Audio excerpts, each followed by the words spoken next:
അതായത് സഹോദരന്മാരായ രാമൻ തമ്പിയെയും പപ്പു തമ്പിയെയും മാർത്താണ്ഡവർമ്മ അരുങ്കൊല ചെയ്തതിൽ മനം നൊന്ത് അവർ ആത്മഹത്യ ചെയ്യാണ്. അവരെ കുറിച്ചുള്ള കുറെ യക്ഷിക്കഥകൾ ഇങ്ങനെ പ്രചരിച്ചിട്ടുണ്ട്. അതിനെയും ഈ കള്ളിയങ്കാട്ട യക്ഷിയെയും കൂടെ ചേർത്താണ് കള്ളിയങ്കാട്ട് നീലിയാക്കിയത്. അപ്പൊ ഈ നീലിയും ചാത്തനും തമ്മിൽ ബന്ധങ്ങളൊന്നുമില്ല? ചാത്തനുമായിട്ട് ഇല്ല. അതിനിടയിൽ മറ്റൊരു ഇതുകൂടിയുണ്ട്. നീലിയും ചാത്തനും തമ്മിൽ ബന്ധപ്പെടുന്നതിന് അത് മറ്റൊരു കഥയാണ്. ഇതൊക്കെ സൃഷ്ടികളാണ്. ഇതെല്ലാം ഓരോരോ സൃഷ്ടികളാണ്. അത് നമ്മുടെ കാര്യം നമുക്ക് നമ്മുടെ മനസ്സിനെ തൃപ്തിപ്പെടുത്തിയേ പറ്റൂ. ഒടിയനുമായിട്ട് ഇതിനെന്തെങ്കിലും ബന്ധമുണ്ടോ? ഒടിയൻ എന്ന് പറഞ്ഞാൽ വിളവ് സംരക്ഷിക്കാൻ, ശത്രുവിനെ കൊല്ലാൻ ഒക്കെ ഈ ഒടിയനെ ഉപയോഗിക്കണം. ഒടിയൻ എന്ന് പറഞ്ഞാൽ മന്ത്രവാദത്തിന്റെ അവസാനത്തെ വാക്ക്. കാരണം ചരിത്രം സൃഷ്ടിക്കുന്നത് പ്രജകളാണ്. അധ്വാനമാണ് അറിവിന്റെ അടിസ്ഥാനം. അവിടെ നിന്നാണ് എന്തും രൂപപ്പെടുന്നത് എന്ന് കരുതുന്ന ഒരു ചരിത്ര വഴിയിലെ ഒരു അന്വേഷണം നടന്ന ഒരാളാണ് ഉമ്മിണിത്തങ്ക. മാർത്താണ്ഡവർമ്മയുടെ അമ്മാവന് 3 മക്കളാണ്. രാമൻ തമ്പി, പപ്പു തമ്പി, ഉമ്മിണിത്തങ്ക. യഥാർത്ഥത്തിൽ ആ ഉമ്മിണിത്തങ്ക എന്നുള്ള വീട്ടിലെ വിളിപ്പേരാണ്. കൊച്ചുമണി തങ്ക. അതിനെ പറഞ്ഞാണ് ഉമ്മിണിത്തങ്ക ആക്കിയത്. അവരുടെ യഥാർത്ഥ രേഖകൾ നീലമ്മ പിള്ള എന്നാണ്. അവർ ആത്മഹത്യ ചെയ്യുകയാണ് ചെയ്തത്. അതായത് സഹോദരന്മാരായ രാമൻ തമ്പിയെയും പപ്പു തമ്പിയെയും മാർത്താണ്ഡവർമ്മ അരുങ്കൊല ചെയ്തതിൽ മനം നൊന്ത് അവർ ആത്മഹത്യ ചെയ്യാണ് ചെയ്തത്. അവരെ കുറിച്ചുള്ള കുറെ യക്ഷിക്കഥകൾ ഇങ്ങനെ പ്രചരിച്ചിട്ടുണ്ട്. അതിനെയും ഈ കള്ളിയങ്കാട്ട യക്ഷിയെയും കൂടെ ചേർത്താണ് കള്ളിയങ്കാട്ട് നീലിയാക്കിയത്. യഥാർത്ഥത്തിൽ അത് രണ്ടും രണ്ടാണ്. ഒന്ന്, കള്ളിയങ്കാട്ടൊരു ദേവീക്ഷേത്രം ഉണ്ടായിരുന്നു. അതിനുശേഷമാണ് ഈ നീലമ്മപ്പിള്ള എന്ന് പറയുന്ന രാമൻ തമ്പിയുടെയും പപ്പു തമ്പിയുടെ സഹോദരിയും മാർത്താണ്ഡവർമ്മയുടെ മുറപ്പെണ്ണുമായ നീലമ്മപ്പിള്ള ആത്മഹത്യ ചെയ്യുന്നത്.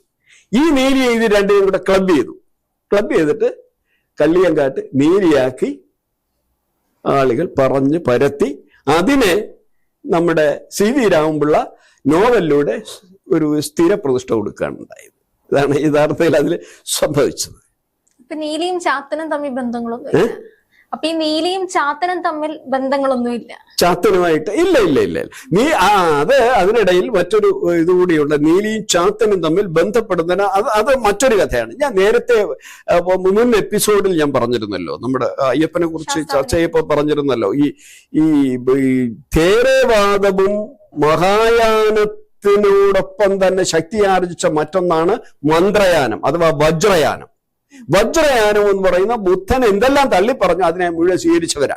പഞ്ചമകാര പൂജയൊക്കെ അവര് എടുത്തിട്ടുണ്ട്. മുദ്ര, മൈഥുനം, പിന്നെ മന്ത്രം ഒക്കെ അതിനകത്ത് വരുന്നുണ്ട്. അതിൽ മന്ത്രവാദത്തിനെയും കൂടെ അവർ സ്വീകരിച്ചു. ആ മന്ത്രവാദത്തിന്റെ സൃഷ്ടിയാണ് കുട്ടിച്ചാത്തൻ. ഇപ്പൊ നമ്മൾ തൃശ്ശൂരിലും പറയാം, തൃശ്ശൂര് ചാത്തൻ മഠങ്ങൾ നിരവധിയുണ്ട്. കുട്ടിച്ചാത്തൻ മഠങ്ങൾ നിരവധി മഠങ്ങൾ ഉണ്ട്. അകവൂർ ചാത്തന്റെ അമ്പലങ്ങളൊക്കെ ഉള്ള തൃശ്ശൂർ കേന്ദ്രീകരിച്ചു. ഇത് ഒരു കാലത്ത് ഇവിടെ നിലനിന്നിരുന്ന മന്ത്രയാന ബുദ്ധമതത്തിന്റെ ബാക്കിപത്രങ്ങളാണ്. അതും മന്ത്രവാദമാണ്, അതും മന്ത്രവും ഒക്കെയാണ്. കാര്യം ചാത്തനെ ഉപദ്രവിച്ചാൽ അല്ലെങ്കിൽ ചാത്തനെ തൃപ്തിപ്പെടുത്താൻ രാത്രി കല്ലേറ് നടക്കും, രാത്രി തീവെപ്പ് നടക്കും എന്നൊക്കെ പറഞ്ഞുള്ള ഒരു മന്ത്രത്തിൻ്റെതായി അല്ലെങ്കിൽ അങ്ങനെയുള്ള ഒരു ഉപദ്രവിക്കുന്ന ഒരു ദേവനായി കൊണ്ടുവരികയും അതോടൊപ്പം തന്നെ ഒരു പെൺദൈവത്തിനെ കൊണ്ടുവന്നു എന്നുള്ളത്. ഇത് തമ്മിലുള്ള സാമ്യമല്ലാതെ ഇവർ തമ്മിൽ ബന്ധമൊന്നുമില്ല. പിന്നെ ബന്ധപ്പെടുത്തുന്ന കഥകൾ ആർക്കും നമുക്ക് പറഞ്ഞ പോലെ പറയാമല്ലോ. ഇപ്പൊ നമ്മളിപ്പോ അയ്യപ്പന്റെ ഉൽപ്പത്തിയെ കുറിച്ചുള്ള കഥ എന്താണ്? ഗണപതിയുടെയും സുബ്രഹ്മണ്യന്റെയും സഹോദരനായിട്ടാണല്ലോ. അപ്പൊ വിഷ്ണുവും ശിവനുമായി സംഗമിച്ച്, അപ്പൊ അതൊക്കെ അത്തരത്തിലുള്ള കഥകൾ എല്ലാ ദേവന്മാരെ സംബന്ധിച്ചിടത്തോളം വ്യാപകമായി പ്രചരിക്കുന്നുണ്ട്. അപ്പൊ അതിനെ നമ്മളൊരു കഥയായിട്ട് എടുത്താൽ മതി. ഒരിടത്തുള്ള കഥയല്ല മറ്റൊരിടത്ത്. ഞാൻ പറഞ്ഞല്ലോ, മിത്താണത്. പല മിത്തിനും പലയിടത്തെയും മിത്തിന് വേറൊരു മിത്തും തമ്മിൽ യാതൊരു സാമ്യമില്ല. പല പാഠങ്ങളാണ്. ഇതൊക്കെ സൃഷ്ടികളാണ്. ഇതെല്ലാം ഓരോരോ സൃഷ്ടികളാണ്. നമ്മുടെ കാര്യം നമുക്ക് നമ്മുടെ മനസ്സിനെ തൃപ്തിപ്പെടുത്തിയേ പറ്റൂ. നമുക്ക് എന്ന് ഈ ചോദ്യമായിട്ട് ജീവിക്കാൻ പറ്റില്ല. ഒരു സംശയം കൊണ്ട് ആയുഷ്കാലം ചെയ്യും. അതുകൊണ്ട് നമ്മൾ തന്നെ ഒരു ഉത്തരം കണ്ടെത്തും. പരമാവധി ഒരു ഉത്തരം ആരെന്നെങ്കിലും കണ്ടെത്താൻ നമ്മൾ ശ്രമിക്കും, അല്ലെങ്കിൽ നമ്മളൊരു ഉത്തരം കണ്ടെത്തും. അതല്ലെങ്കിൽ നമ്മൾ പലരോട് ചോദിക്കും, ഒരാള് ഇവൻ ഒരു ശല്യമായല്ലോ എന്ന് പറഞ്ഞിട്ട് അവൻ ഒരു കഥ ഉണ്ടാക്കി നമുക്ക് പറഞ്ഞു തരും, നമ്മൾ അതിനെ കൊണ്ടു നടക്കും. ഇത് മനുഷ്യ സഹജമായി ലോകത്താകമാനം, ഈ മലയാളി മാത്രമല്ല, ഇന്ത്യക്കാരൻ മാത്രമല്ല, ഏഷ്യക്കാരൻ മാത്രമല്ല, ലോകം മുഴുവൻ ഇത്തരം മിത്തുകൾ ധാരാളമുണ്ട്. അത് പരിഷ്കൃത സമൂഹത്തിന്റെ ഇടയിലും ഇന്നും നിലവിലുള്ള സമ്പ്രദായം ആണ്. ഒടിയനുമായിട്ട് ഇതിനെന്തെങ്കിലും ബന്ധമുണ്ടോ? ഒടിയൻ ഇല്ല, ഒടിയൻ സങ്കല്പം മലബാറിൽ മാത്രമുള്ള, പ്രത്യേകിച്ച് പാലക്കാട് അതില് ഒരു, പക്ഷെ എന്നാൽ തെക്കോട്ട് ഈ സംഭവ സമൂഹം അത് ശരിക്കും പറഞ്ഞാൽ ആധികാരികമായ ഒരു പഠനം നടന്നിട്ടില്ല. അവരിപ്പോ പറയരാണെന്ന് പറയപ്പെടുന്നുവെങ്കിലും അവരിപ്പോൾ അറിയപ്പെടുന്ന സാംബവർ എന്നാണ്. ഈ സാംബവ സമൂഹത്തിന്റെ കുലത്തൊഴിലാണ് മലബാറിൽ ഈ പിന്നെ ഒടിയൻ സമ്പ്രദായം ഉള്ളത്. തെക്കോട്ട് പറയൻ തുള്ളൽ എന്നൊരു തുള്ളലുണ്ട്. കുഞ്ചൻ നമ്പ്യാർ അതിനെ കോപ്പി ചെയ്തിട്ടുണ്ട്. പക്ഷെ കുഞ്ചൻ നമ്പ്യാർ ഒരു കലാരൂപമായിട്ടാണ് അദ്ദേഹം അവതരിപ്പിച്ചത്. പക്ഷെ പറയൻ തുള്ളൽ എന്ന് പറയുന്ന ഒരു അനുഷ്ഠാന തുള്ളലുണ്ട്. ഇപ്പൊ എൻ്റെ നാട്ടിൽ പറയരുകാവ് 2 ഉണ്ട്. 2 നിൽക്കുന്നുള്ളൂ. വേറെ ഒരുപാട് കാവുണ്ട്, എല്ലാം നശിച്ചുപോയി. ഈ കാവുകളിലൊക്കെ ഈ അടുത്ത കാലം വരെ പറയരു തുള്ളലുണ്ടായിരുന്നു. പട്ട് കെട്ടി, പട്ടും മണിയും കെട്ടി തുള്ളി ഫലം പറയുന്ന ഒരു സമ്പ്രദായം അവർക്കുണ്ട്. അപ്പൊ അവര് രക്തരൂക്ഷമായ പൂജയും സമ്പ്രദായം, ഇപ്പൊ ഈ കോഴിവെട്ടും ഒക്കെ ആടുവെട്ടും ഒക്കെ നിർത്തിയതിനു ശേഷമാണ് അവരിതൊക്കെ അവസാനിപ്പിച്ചത്. അല്ലെങ്കിൽ രക്തം ചിന്തിയെ അവരുടെ കാവിൽ ഉത്സവം നടത്താറുള്ളൂ. അപ്പൊ അങ്ങനെയൊക്കെ ഉണ്ടായിരുന്നു. അപ്പൊ അതൊക്കെ അങ്ങനെ. അപ്പൊ പൊതുവെ ഇവര് ഈ ഒരു മന്ത്രവാദത്തിന്റെ ഒരു പശ്ചാത്തലം അവർക്കുണ്ട്. ഈ ഒടിയൻ എന്നുള്ള പേര് നമുക്ക് തെക്കോട്ടില്ല. പക്ഷെ ഇവർക്ക് ഈ മന്ത്രവും മന്ത്രവാദവുമായി ബന്ധപ്പെട്ട അടിസ്ഥാനപരമായി തന്നെ ഒരു വലിയ ബന്ധമുള്ളതായിട്ട് നമുക്ക് പഴയ നാടൻ പാട്ടുകളിലും പഴയ ചൊല്ലുകളിലും ഉണ്ട്. അപ്പോൾ ഈ മൂവോട്ട് മല്ലങ്കഥ എന്ന് പറയുന്ന ഒരു കഥയ്ക്കകത്ത് ചേരിക്കണിയൻ പറയനല്ലോ മകളെ കൊന്ന് തോറ്റി എന്ന് പറയുന്നുണ്ട്. സ്വന്തം മകളെ കൊന്ന് ജീവിപ്പിച്ചു എന്നാണ് അതിനകത്ത് പറയുന്നത്. സ്വന്തം മകളെ, ഒരു ദേവനെ പ്രീതിപ്പെടുത്തപ്പെട്ട് സ്വന്തം മകളെ കൊന്നതിന് ശേഷം അതിനെ വീണ്ടും ജീവിപ്പിച്ചു എന്നാണ് പറയുന്നത്. മന്ത്രം കൊണ്ട് ജീവിപ്പിച്ചു. അത്ര ശക്തിയുള്ള ദേവതകളാണ് അവർക്കുണ്ടായിരുന്നതെന്ന് പറയുന്നുണ്ട്. അതുപോലെ തന്നെ ഇവര് ഒരു പണ്ഡിതന്മാരായിരുന്നു എന്നുള്ളതിന് നമുക്ക് ചില തെളിവുകളുണ്ട്. ഇന്ന് അവര് സമൂഹത്തിൽ ഏറ്റവും താഴെ കിടക്കുന്ന അടിത്തട്ടിലുള്ള ജാതിയായിട്ടാണ് കൂട്ടുന്നത്. ഇപ്പൊ നമ്മള് പാലക്കാട്ട് കൊങ്ങൻപട എന്ന് പറയുന്ന ഒരു ആചാരമുണ്ട്. കൊങ്ങൻപട കേട്ടിട്ടുണ്ടാവും. കൊങ്ങൻപട, ഈ കൊങ്ങൻപടയ്ക്ക് മുഹൂർത്തം കുറിക്കേണ്ടത് ചേരിക്കണിയൻ പറയൻ തന്നെ കുറിക്കണം. പറയ സമുദായത്തിൽപ്പെട്ട ഒരു പ്രത്യേക കുടുംബത്തിലെ ആള് കുറിച്ചു കൊടുക്കുന്ന സമയത്താണ് ആ മുഹൂർത്തത്തിനാണ് കൊങ്ങൻപട ആരംഭിക്കുന്നത്. ഒരു അനുഷ്ഠാന കലയത്. ഇന്നും പാറശാല ഒരു ക്ഷേത്രമുണ്ട്, ശിവക്ഷേത്രമാണ്. ഈ പാറശാല ശിവക്ഷേത്രത്തിൽ ദേവനെ എതിരേൽക്കുന്ന മുത്തുക്കടോച്ച് കുടിക്കേണ്ടത് ഈ പറയരാണ്. പക്ഷെ ഇവരുടെ സമൂഹത്തിൽ ഏറ്റവും അടിത്തട്ടിലുള്ള സമൂഹമായിട്ടാണ് ഇന്നും നമ്മളല്ല ഇന്നും ഒരു കാണുന്ന അങ്ങനെയാണ്. പട്ടികജാതി വിഭാഗത്തിലാണ് അവർ ഉൾപ്പെടുത്തിയിരിക്കുന്നത്.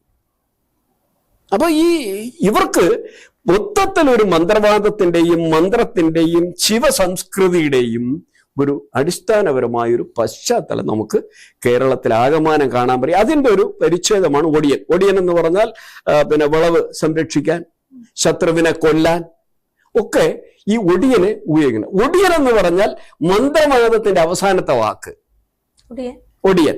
പക്ഷേ ഈ മന്ത്രവാദത്തിന്റെ അവസാനത്തെ വാക്കായ ഒടിയനെ പിൽക്കാലത്ത് ദുർമന്ത്രവാദത്തിന്റെ അവസാന വാക്കായി മാറ്റി. ഇപ്പൊ സംഭവിച്ചിരിക്കുന്നതാണ്. ഒടിയനെ കണ്ട പേടിക്കണം, ഒടിയനെ കണ്ട ഒഴിഞ്ഞു പോകണം. അപ്പൊ ഒടിയൻ ദുർമന്ത്രവാദത്തിന്റെ, ആളുകളെ കൊല്ലുന്ന, മൃഗങ്ങളെ കൊല്ലുന്ന ഇതിന്റെ അത്തരത്തിലുള്ള ദുർമന്ത്രവാദം ചെയ്യുന്നതിന്റെ അവസാനത്തെ വാക്കായി മാറിയിട്ടുണ്ട്. അപ്പൊ ഇതിനകത്ത് മനഃശാസ്ത്രപരമായൊരു സംഭവമുണ്ട്. അതായത് ഈ ഒടിയനായാലും ഇതായാലും ഈ ചുവപ്പ്, അതായത് രക്തം, ചുവന്ന പട്ട്, കിലുങ്ങുന്ന മണി, ചുവന്ന കണ്ണ്, പറന്ന മുടി, കറുപ്പ് നിറം, വളർന്ന താടി, ഇത്രയും ഭയപ്പെടുത്തുന്നതാണ് കുട്ടികളെയെങ്കിലും. ഇവര് ഒരു മന്ത്രം ജപിച്ചു കഴിയുമ്പോൾ സ്വാഭാവികമായി അതിന് എന്തൊക്കെയോ സിദ്ധി ഉണ്ട് എന്ന് സമൂഹത്തിന്റെ ഇടയിലേക്ക് ഇതിനെ വ്യാപിപ്പിക്കുവാനുള്ള വേഷഭൂഷാദികളോടുകൂടി ആയിരിക്കും അവരിത് അവതരിപ്പിക്കുക.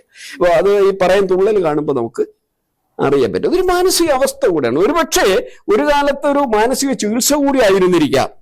ബാധ ഒഴിപ്പിക്കൽ തുടങ്ങിയ ഇതിലൊക്കെ ഇതുമായി ഇതിന് ബന്ധമുണ്ട്. വിശദമായ ഒരു പഠനത്തിന് അർഹിക്കുന്ന ഒരു സമൂഹവും അവരുടെ ആചാര രീതികളുമാണത്. ഞാൻ കുറെയൊക്കെ നോക്കിയിട്ടുണ്ട്. അപ്പൊ ഇവർക്കുള്ള ആ ഒരു പവർ എന്ന് പറയുന്നതോ അതെന്താ? അതൊരു വിശ്വാസമാണ്. അത് നമ്മളിപ്പോ ഞാൻ പറയാം, അത് നമ്മൾ അമ്പലത്തിൽ പോകുന്നു, നമ്മുടെ ദുരിതങ്ങളും ദുഃഖങ്ങളും മാനസിക പ്രയാസങ്ങളും മുഴുവൻ നമ്മൾ ഇറക്കി വെക്കുന്നു. ഇറക്കി വരുമ്പോൾ നമുക്ക് കിട്ടുന്നൊരു മാനസിക സുഖമുണ്ട്. അവിടെ ദൈവം ഉണ്ടോ ഇല്ലയോ, ദൈവത്തിന് ശക്തി ഉണ്ടോ, ദൈവം നമ്മുടെ വിഷയത്തിൽ ഇടപെട്ടോ എന്നുള്ളത് സെക്കൻഡ് തിങ്, അതല്ല. പക്ഷെ നമ്മൾ അവിടെ ചെന്ന അന്തരീക്ഷം അവിടെ നമ്മൾ ഇറക്കി വയ്ക്കാൻ മനസ്സിനകത്ത് ഭാരം കുറഞ്ഞതായി തോന്നുന്നു. അതുപോലെ നമ്മളിപ്പോൾ ഒരു ബാധ ഒഴിപ്പിക്കണം. ബാധ ഒഴിപ്പിക്കാൻ നമ്മൾ ഒടിയനെ വരുത്തുന്നു. ഒടിയൻ്റെതായ കർമ്മങ്ങൾ ചെയ്യുന്നു.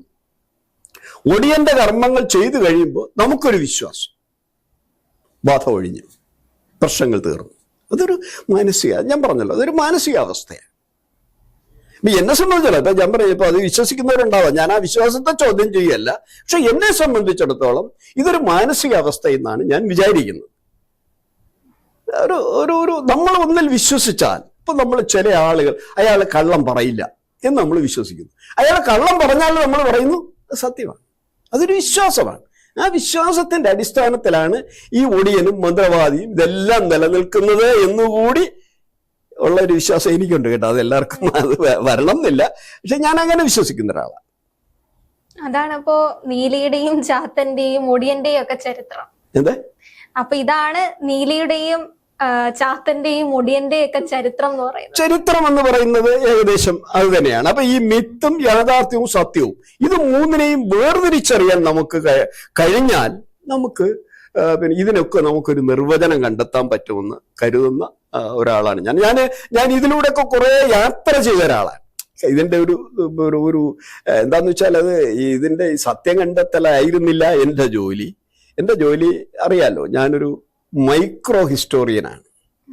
മൈക്രോ ഹിസ്റ്ററി പലർക്കും അറിയില്ലാത്തൊരു കാര്യമാണ്. അങ്ങനെ ഹിസ്റ്ററി ഉണ്ട്, മൈക്രോ ഹിസ്റ്ററി എന്ന് പറഞ്ഞാൽ സാധാരണ നമ്മൾ എങ്ങനെയാണ്, മുകളിൽ നിന്ന് താഴോട്ട്, രാജാവിൽ നിന്ന് പ്രജയിലേക്ക്. ഞാൻ തിരിച്ചാണ്, പ്രജയിൽ നിന്ന് രാജാവിലേക്ക്. കാരണം ചരിത്രം സൃഷ്ടിക്കുന്നത് പ്രജകളാണ്.